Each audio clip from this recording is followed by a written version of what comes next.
Au nom d'Allah, le tout miséricordieux, le très miséricordieux, louange à Allah, et que la prière et le salut soient sur le messager d'Allah, sur sa famille, ses compagnons et ses suiveurs avec bienfaisance jusqu'au jour de rétribution. Ceci est la traduction d'un commentaire de l'érudit savant Cheikh Ubayd ibn Abdullah al-Jabiri, qu'Allah Ta'ala le préserve, relativement au verset de la sourate Al-An'am, où Allah subhanahu wa ta'ala dit الذين آمنوا ولم يلبسوا إيمانهم بظلم أولئك لهم الأمن وهم مهتدون. Et selon la traduction rapprochée du sens, ceux qui ont cru et n'ont point troublé leur foi par quelque iniquité, ceux-là ont la sécurité et ils sont bien guidés. Sourate Les Bestiaux, le verset 82.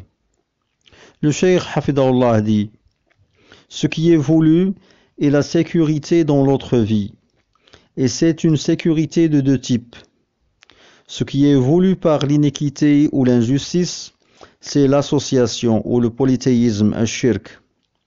Et ce, en raison de sa parole, que la prière et le salut soient sur lui, quand les compagnons lui ont formulé une plainte pour la rigueur qu'ils trouvent de l'impact de ce noble verset sur leur cœur, au point que l'un parmi eux avait dit: lequel parmi nous n'a pas troublé sa foi par quelque iniquité?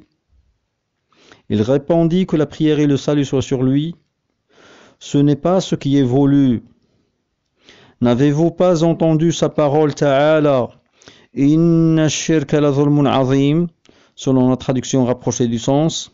Certes, l'association est une injustice énorme. Fin de la traduction du sens du verset.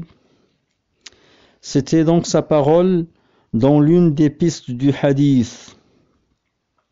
L'injustice est donc l'association, et la sécurité est celle de l'au-delà, et elle est de deux types. Le premier type est une sécurité parfaite ou complète. Elle est accordée à celui qui rencontre Allah par l'unicité, tout en étant débarrassé des désobéissances ou des péchés.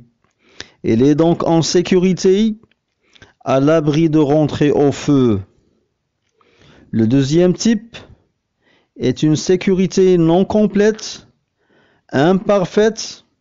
Elle est réservée à celui qui rencontre Allah par l'unicité, tout en persistant, tout en demeurant sur des péchés majeurs. Sa sécurité est incomplète. Pourquoi? Parce qu'il est à l'abri d'être éternisé au feu, mais il n'est pas à l'abri d'y entrer. En raison de sa parole Ta'ala, Inna Allah la yaghfiru an yushraka bih, wa yaghfiru ma duna dhalika liman yasha. Et selon la traduction du sens du verset, certes, Allah ne pardonne pas qu'on lui donne un associé, et il pardonne ce qui est en deçà à qui il veut. Fin de la traduction du sens du verset et fin du commentaire du Cheikh Hafidahullah Ta'ala, walhamdulillahi rabbil alamin.